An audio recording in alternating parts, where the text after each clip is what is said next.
Class में हमने last बार जो पढ़ा था वो अव्ययी भाव समास पढ़ा था, ठीक है।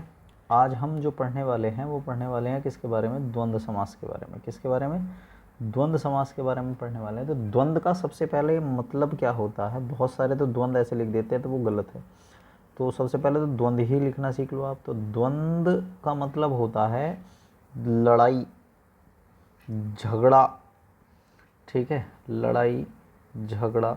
ये तो लड़ाई झगड़ा किस किस चीज़ को लेकर होता है, लड़ाई झगड़ा भाई अगर देखें तो किस चीज़ को लेकर होगा, यही तो लेकर होगा कि मैं प्रधान हूँ, प्रधानता को लेकर हो सकता है।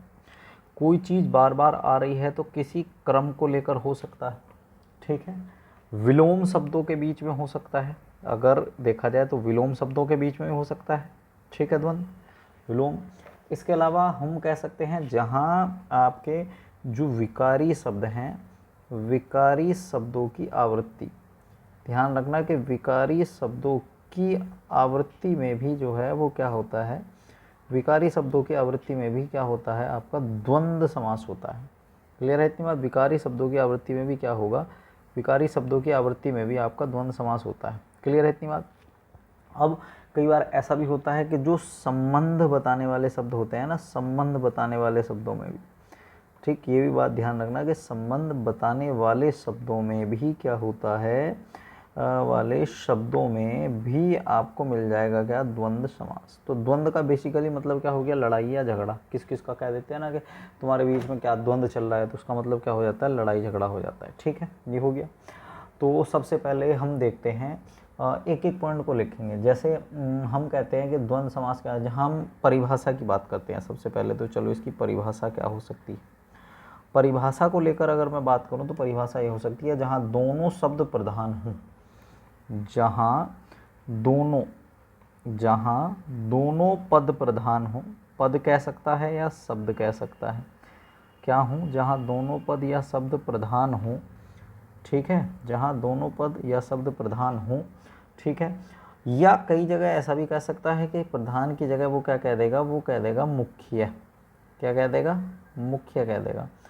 तो उसे क्या कहा जाएगा, तो उसे कहा जाएगा क्या, उसे आप द्वंद्व समास कहते हैं, ठीक है, उसे क्या कहते हैं, उसे आप द्वंद्व समास कहेंगे, जहाँ पर दोनों पद क्या होंगे, प्रधान होंगे। जैसे आपका हम कह सकते हैं एक है पशु पक्षी, तो दोनों पद प्रधान हो गए, है ना। ऐसे ही आ सकता है जैसे आपका राजा रानी, राजा रानी, ऐसे ही आ सकता है। और क्या आ सकता है, जैसे आप कह दो कि चप्पल जूते, चप्पल जूते, ठीक है। ऐसे ही आ सकता है आपका जैसे शिक्षक छात्र, ठीक है। ओहो, छात्र देख लो कैसे लिखा गया, ठीक, क्या हो गया, शिक्षक छात्र। ऐसे ही आ जाएगा जैसे किरतार, कृष्ण अर्जुन कह दो, कृष्ण अर्जुन, या चलो इसको छोड़ो, शिक्षक छात्र हो गया, ये बोल दो कि जैसे बाजार चौराहा, बाजार रास्ता, इस तरह का। तो इस तरह में हम क्या कह सकते हैं कि मोटे मोटे शब्दों में क्या कह सकते हैं, जहाँ दोनों पद प्रधान हो वहाँ क्या होगा, द्वंद्व समास होगा। पहली चीज़ ये होगी। दूसरा क्या हो सकता है, जहाँ दो शब्दों के मध्य प्रतियोगिता प्रतिस्पर्धा हो, वहाँ भी क्या हो सकता है, वहाँ भी आपका द्वंद्व समास हो सकता है, ये भी ध्यान रखना। क्या हो, मैं दोबारा बोल रहा हूँ, क्या हो सकता है, बताओ भाई। जहाँ नंबर 2, जहाँ पर, जहाँ दो शब्दों या पदों में, जहाँ दो शब्दों या पदों में क्या हो, प्रतियोगिता या प्रतिस्पर्धा हो, ठीक है, प्रतियोगिता या प्रतिस्पर्धा हो, तो उसे क्या कहा जाएगा, उसे द्वंद्व समास कहा जाएगा। क्या कहा जाएगा, उसे द्वंद्व समास कहा जाता है, ठीक है। उसे क्या कहा जाता है, उसे द्वंद्व समास कहा जाता है। क्लियर हो रही है बात ये थोड़ी थोड़ी, कि उसे क्या कहा जाएगा, उसे द्वंद्व समास कहा जाता है। क्लियर है इतनी बात। जैसे एक शब्द है राम, एक है रावण, दोनों के बीच क्या हो रही है, प्रतियोगिता हो रही है। जैसे आपका आ गया आपका कांग्रेस, और मान लो प्रतियोगिता किसमें होती है, भाजपा में होती है या नहीं होती, ठीक है। जैसे राहुल मोदी, दोनों में प्रतियोगिता है। जैसे भीम दुर्योधन, क्या हो गया, भीम दुर्योधन, बताओ है प्रतियोगिता या नहीं, बताओ मैं गलत तो नहीं कह रहा। जैसे कृष्ण और कंस, तो जहाँ क्या होगा, दो शब्दों पदों के बीच में क्या होगी, प्रतियोगिता होगी, प्रतिस्पर्धा होगी, उसे क्या कहेंगे, उसे द्वंद्व समास कहते हैं। क्लियर हो गई है बात, दोबारा बोल रहा हूँ, जहाँ दो शब्दों पदों के बीच में प्रतियोगिता प्रतिस्पर्धा होगी, वहाँ पर क्या होगा, द्वंद्व समास होगा। नंबर 3 क्या हो सकता है, नंबर 3 में अगर देखा जाए तो आप क्या कहोगे इसको, ये कलर ले लेते हैं, चलो सही लग रहा है ये कलर, सही है।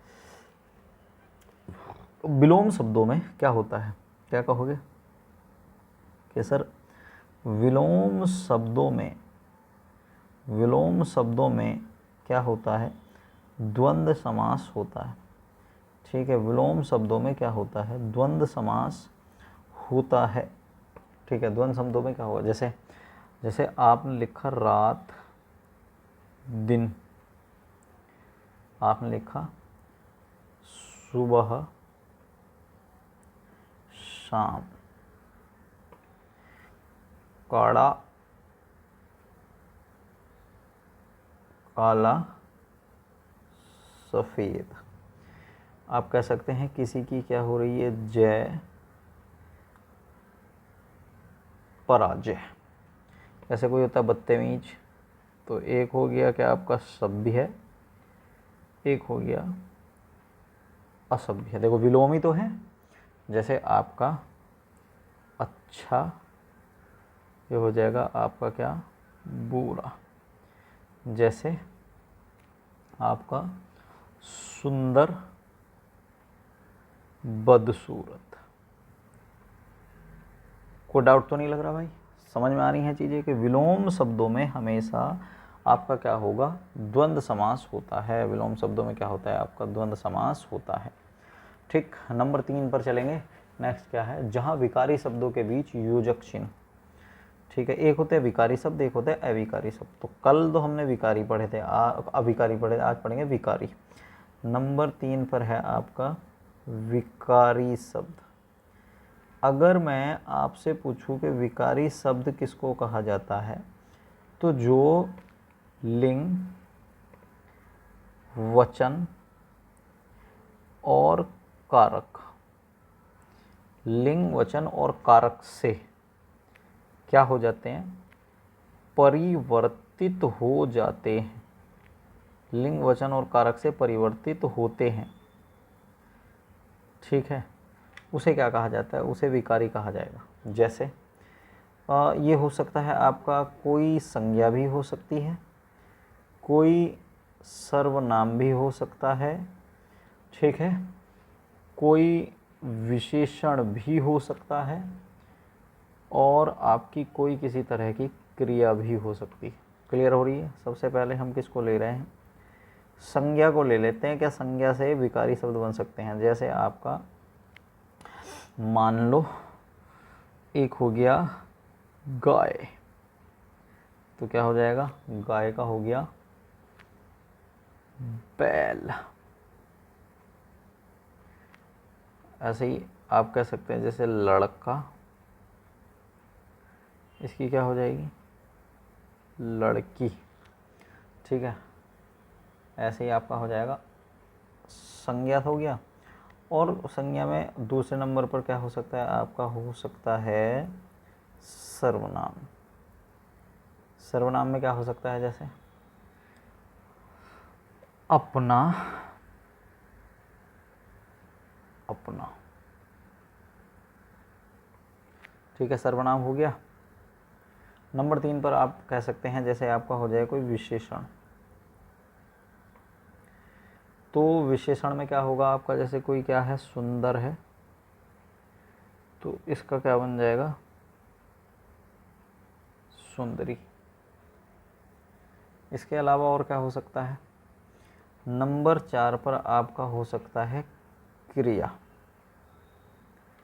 क्रिया में क्या हो सकता है, जैसे पढ़ना एक प्रकार का क्या है, क्रिया है, तो इनके बीच में आ गया योजक चिन्ह पढ़ लिख।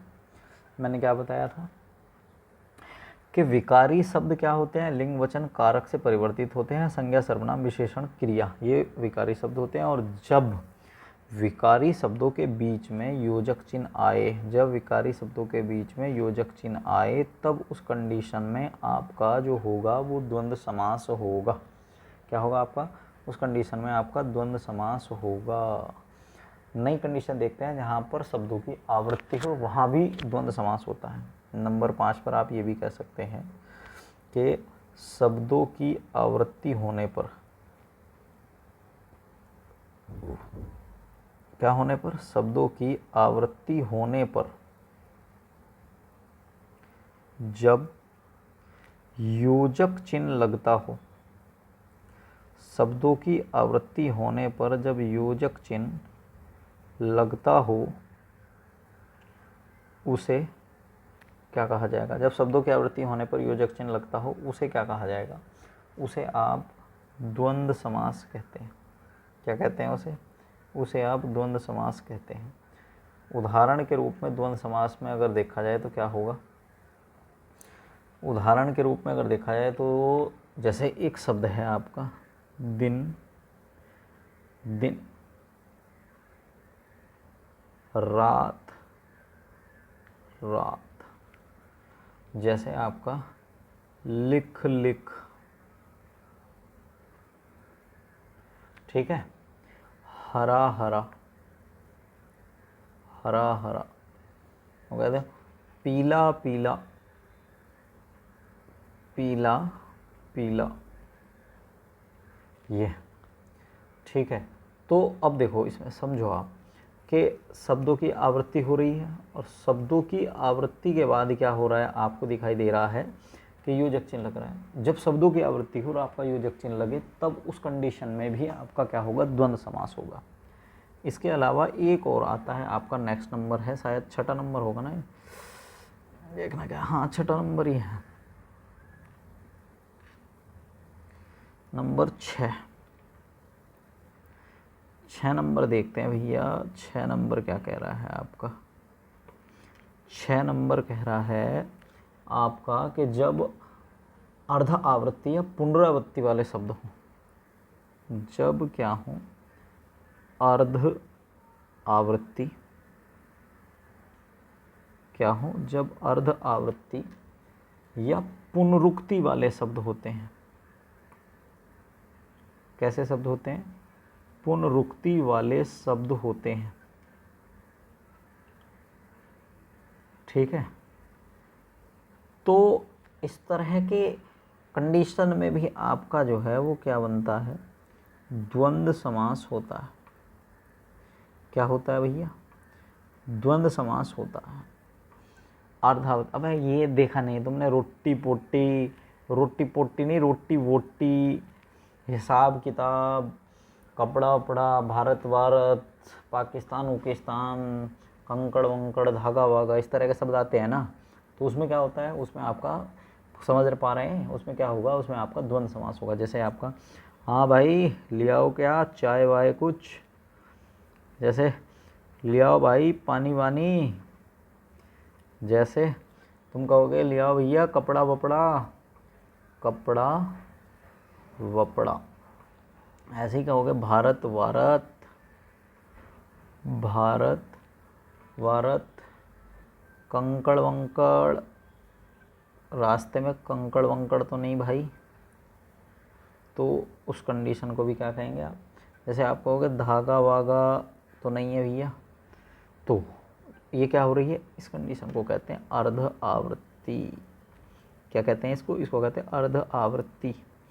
और अर्ध आवृत्ति वाले शब्दों को क्या कहा जाएगा, मेरे सोना मोना बताओ, क्या कहा जाएगा? इनको कहा जाएगा, इनको कहा जाएगा मेरे भाइयों मेरी बहनों द्वंद्व समास। क्या कहा जाएगा? इनको कहा जाएगा द्वंद्व समास। क्लियर है? इसके अलावा एक और होता है, नंबर 7 और होगा इसमें, कि जो आपके क्या होंगे, संबंध बताने वाले शब्द होते हैं।